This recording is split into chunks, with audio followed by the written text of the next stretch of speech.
Hello guys, Ansari here. Welcome back to my channel. आज हम बात करेंगे कैप्सूल के बारे में। इसका ब्रांड नेम है पेंटाफास्ट DSR कैप्सूल। इस कैप्सूल के बारे में बात करेंगे फुल डिटेल में। इसकी यूज़ के बारे में बात करेंगे, इसकी डोज के बारे में बात करेंगे, खाते टाइम इसकी क्या डोज रहती है, इसके साइड इफेक्ट के बारे में बात करेंगे और लास्ट में बात करेंगे इस कैप्सूल की MRP क्या रहती है। तो सबसे पहले हम बात कर लेते हैं यूज़ की, और यूज़ से पहले हमारे किसके अंदर देखते हैं कंटेंट कंपोजिशन क्या क्या होते हैं। मैंने जैसा कि अभी मैंने बताया, ब्रांड नेम पेंटाफास्ट DSR कैप्सूल, ये इसका ब्रांड नेम होता है। और ब्रांड नेम हमेशा एरिया के अकॉर्डिंग चेंज होता है। किसी एरिया में आपको पेंटाफास्ट DSR कैप्सूल मिल जाएगा, किसी एरिया में नहीं मिलेगा। तो अगर आप इस कैप्सूल को खरीदना चाहते हैं तो इसके ब्रांड नेम को भी याद रखना होगा और इसके कंपोजिशन को भी याद रखना होगा। अगर किसी एरिया में ये ब्रांड नेम का कैप्सूल नहीं मिलता है तो आप इसके कंपोजिशन को देख के इस कैप्सूल को खरीद सकते हैं। ये तो हो गया इसके ब्रांड नेम की बात। अब बात कर लेते हैं इसके कंटेंट की। तो इसके अंदर पेंटाप्राजोल होता है और डोमपेरिडोन होता है। अगर इसकी कुछ क्वांटिटी देखना चाहें तो क्वांटिटी देख सकता है। यहाँ पे इसकी क्वांटिटी लिखी हुई है, मैं आपको दिखा देता हूँ। पेंटाप्राजोल होता है 40 mg, यहाँ पे ये लिखा हुआ है पेंटाप्राजोल 40 mg। और डोमपेरिडोन यहाँ पर इसके अंदर होता है 30 mg। यहाँ पे ये देख पाते होंगे 30 mg डोमपेरिडोन है और पेंटाप्राजोल 40 mg। ये इसके कंपोजिशन की बात हो गई। अगर विद क्वांटिटी कोई देखना चाहें तो इसके स्टेप के बैक पे इसके कंपोजिशन विद क्वांटिटी में लिखे हुए हैं, अगर कोई देखना चाहे तो देख सकता है। अब बात कर लेते हैं इसके यूज़ की।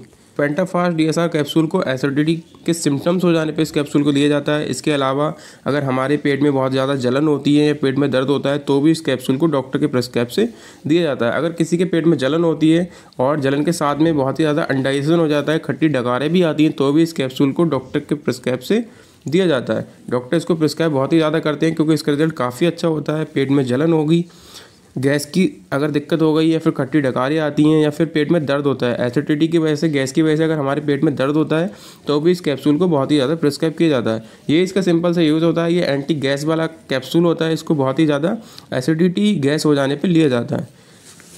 और अगर किसी को अंडाइजेशन की प्रॉब्लम हो जाती है, खट्टी डकारें आ जाती हैं या फिर पेट का फूल जाना, अगर ऐसी कोई प्रॉब्लम भी आती है तो भी इस कैप्सूल को बहुत ही ज़्यादा प्रिस्क्राइब किया जाता है।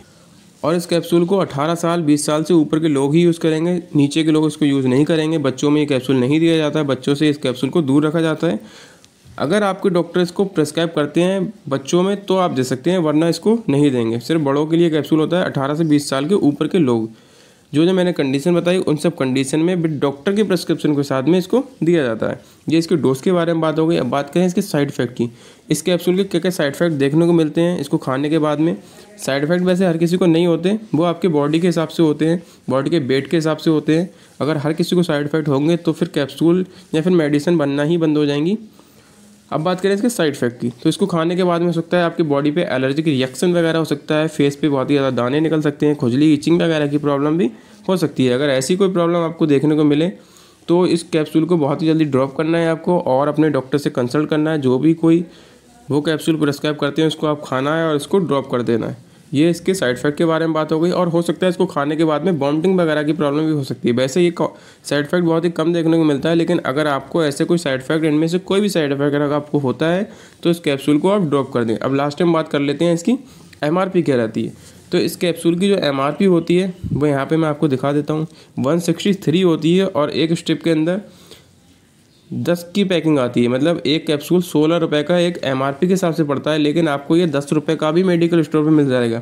ये आप देख पाते होंगे, ये इसकी MRP है, लेकिन आपको ये 10 रुपये का भी मेडिकल स्टोर पे मिल सकता है। उसके हिसाब से पूरा स्ट्रिप अगर आप लेंगे तो 100 रुपीज़ का आपको मिल जाएगा। सेल्फ लाइफ इसकी काफ़ी लॉन्ग होती है। सन 2023 में ये बना है, मैन्युफैक्चर किया है और सन 2025 में इसको एक्सपायर होगा ये। तो सेल्फ लाइफ काफ़ी लॉन्ग होती है। अगर आप इसको रखना चाहें तो आप रख भी सकते हैं। अब हम बात करते हैं इस कैप्सूल पे इतने पैसे कम क्यों हो जाते हैं। 60 रुपये एक स्ट्रिप पे पैसे कम हो गए, तो इसकी वजह क्या रहती है वो मैं आपको बताता हूँ।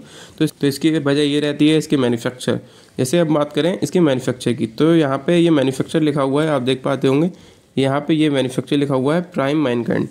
2 टाइप के मैनकाइंड होते हैं। एक तो जो बिल्कुल ओरिजिनल वाला मैनकाइंड होता है वो होता है मैनकाइंड प्लेन वाला, और ये जो प्राइम वाला ये लगा हुआ होता है ये थोड़ा सस्ता होता है, रिजल्ट इसका भी अच्छा होता है, लेकिन जो मैनकाइंड होता है उसके मुकाबले ये थोड़ा हल्का होता है। तो प्राइम मैनकाइंड वाला है, इस पर इसलिए पैसे कम हो जाते हैं। अगर ये प्योर मैनकाइंड वाला होता तो इस पर कैसे पैसे कम नहीं होते। ये वाला जो अगर मैनकाइंड वाला होता तो इस पर पैसे कम नहीं होते। ये प्राइम मैनकाइंड वाला है इसलिए इसके पे पैसे कम हो गए। फिलहाल ये कोई बुरी चीज़ नहीं है। प्राइम मैनकाइंड की जो मेडिसिन होती हैं, टैबलेट होती हैं, वो भी बहुत ही अच्छा रिस्पांस देती हैं, बहुत ही अच्छा रिजल्ट देती हैं। तो ये इसकी वजह रहती है। ये जो कैप्सूल है शेड्यूल एच के अंडर में आता है। शेड्यूल एच एक प्रिस्क्रिप्शन वाला ड्रग है। यहाँ पर लिखा हुआ है schedule H, prescription drug can not be sold by retail without the prescription of a registered medical practitioner. इसका कहना ये होता है कि ये जो शेड्यूल एच वाले ड्रग होते हैं जितने भी, विदाउट डॉक्टर के प्रिस्क्रिप्शन के मेडिकल स्टोर वाला इसको सेल नहीं करेगा। विदाउट डॉक्टर के प्रिस्क्रिप्शन के आप भी इसको ना खरीदें। डॉक्टर के प्रिस्क्रिप्शन हो तभी आप इसको खरीदें। यहाँ पे लिखा हुआ है इसको स्टोर करने की टेम्परेचर, यहाँ पे लिखा हुआ है 25 डिग्री सेल्सियस पे इसको स्टोर किया जाता है। और यहाँ पे एक ये चीज़ आप और नोटिस करी होगी आपने, ये जो होता है ये इसका क्या यूज़ होता है, ये होता है QR स्कैनर। इसको अपने फ़ोन में आप एक QR स्कैनर करके एक ऐप आता है, उसको आप डाउनलोड करेंगे और जब इस QR स्कैनर को स्कैन करेंगे तो इस कैप्सूल के बारे में पूरी डिटेल निकल के आ जाएगी। अगर आप कोई पढ़ना चाहें, पूरी डिटेल कोई देखना चाहें तो देख सकता है। मैन्युफैक्चर मैंने बता दिया, ये है प्राइम मैनकाइंड। मैनकाइंड से थोड़ा हल्का होता है लेकिन इसका रिजल्ट भी बहुत ही अच्छा होता है। आप ये ना समझें कि ये हल्का होता है तो ये बेकार होता है, इसका रिस्पॉन्स भी बहुत अच्छा होता है। और पूरी जगह मैन्युफैक्चर की यहाँ पे लिखी हुई है, आप देख सकते हैं यहाँ पे मैन्युफैक्चर की डेट लिखी हुई है। तो यही इस कैप्सूल के बारे में बात हो गई। मैंने इसके यूज़, डोज और साइड इफेक्ट के बारे में बात कर ली और लास्ट में इसकी MRP भी बता दी। अगर कोई इसको यूज़ करना चाहे विद डॉक्टर के प्रिस्क्रिप्शन के साथ में तो कर सकता है। और मेडिसिन से रिलेटेड या फिर स्किन से रिलेटेड और जानकारी लेना चाहते हैं तो मेरे चैनल को सब्सक्राइब करें। Thank you for watching this video.